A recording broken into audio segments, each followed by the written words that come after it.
if there are, say, 8 priests in the sanctuary, they're going to celebrate a funeral mass or something, it's the deacon's role. The priest will sometimes do this first. They'll beat you to the punch because you're busy. But it's the deacon's role to take one of the bowls around and offer the host to each of the priests. They'll take their own.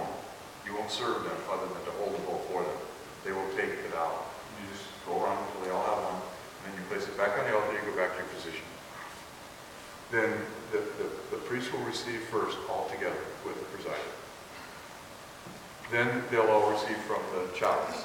Now after the presider has received from the chalice, more than likely he'll turn and offer you the body of Christ and maybe the blood of Christ. Or he may leave the chalice there and begin the communion rite, maybe serving the Eucharistic ministers.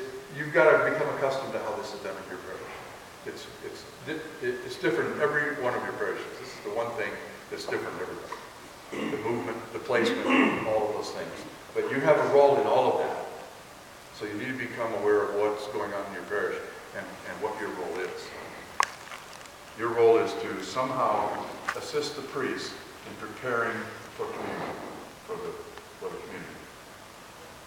And that definition is different in all your parishes. You have to sit down with the pastor about that. And then you'll have to know where your communion station is. Have they assigned all the communion stations, and the deacon is the only one that they didn't think about? Remember that you, as a deacon, are an ordinary minister of the Eucharist. We have ordinary ministers, and we have extraordinary ministers. As a deacon, priest, bishop, we are ordinary ministers of communion. If we're present, we should serve. If that means somebody else has to either take a different position or not serve at all, well, that's sometimes happens. The whole idea behind that is, the whole idea of extraordinary ministers was created to keep things moving.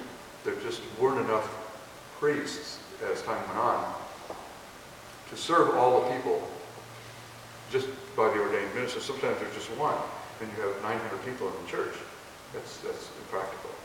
So they created this role of extraordinary minister of the Eucharist to step in and take the place of the ordinary ministers of the Eucharist who weren't there because of numbers or convenience or whatever. So they are only, remember, extraordinary. You guys will be ordinary ministers of the Eucharist. And any time that the Eucharist is served, you should participate. Yes? Does it matter if you serve the body or the blood? Or should you always serve? You should be serving the precious blood. That's really the primary deacon's role, but it doesn't always work that way.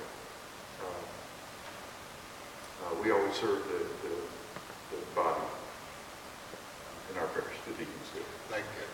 Like our pastor at our church got physical problems, so at community time he sits down.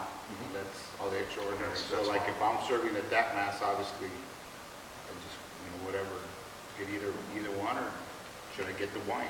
Well, talk to your pastor about that. Does he want you to take his role and his position during that liturgy? If you're the only deacon there and there are no other priests, he may want you to